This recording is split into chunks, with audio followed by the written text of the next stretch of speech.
आगरा की एक संकरी और धूल भरी गली में एक वृद्धा रहती थी जिसका नाम था माई जस्सी। वह संसार की दृष्टि में अत्यंत निर्धन थी। एक छोटी सी कच्ची कुटिया, मिट्टी के कुछ बर्तन और एक पुराना चरखा ही उसकी कुल जमा पूंजी थी। लेकिन उसकी असली दौलत उसका वह विश्वास था जो उसने गुरु नानक देव जी की शिक्षाओं में संजो रखा था। माई जस्सी ने कहीं सुना था कि बाबा नानक उन लोगों के पास खुद चलकर जाते हैं जो उन्हें सच्चे मन से याद करते हैं। बस उसी दिन से उसके जीवन का एक ही लक्ष्य बन गया, गुरुजी के दर्शन। लेकिन वह वृद्ध थी। उसके शरीर में इतनी शक्ति नहीं थी कि वह मीलों पैदल चलकर गुरुजी को ढूंढ सके। उसने सोचा, यदि मैं गुरुजी तक नहीं पहुंच सकती तो क्या हुआ, मेरा गुरु तो अंतर्यामी है, वह मेरी पुकार सुनकर यहां जरूर आएगा।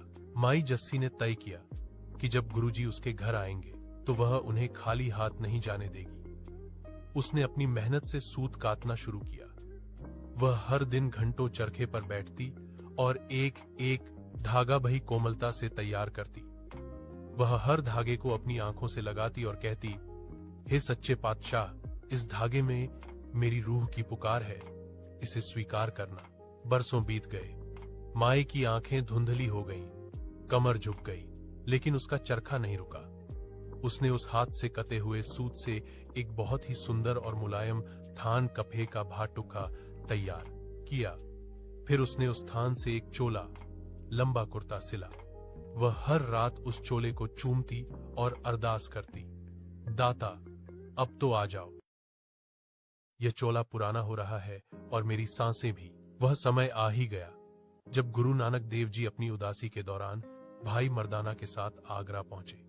पूरे आगरा में खबर फैल गई कि एक महान रूहानी फकीर आए हैं। आगरा के धनी व्यापारी और अहंकारी सेठों में होड़ मच गई। एक अमीर सेठ ने कहा, महाराज, मेरे महल में स्वर्ण सिंहासन लगा है, वहां विश्राम करें।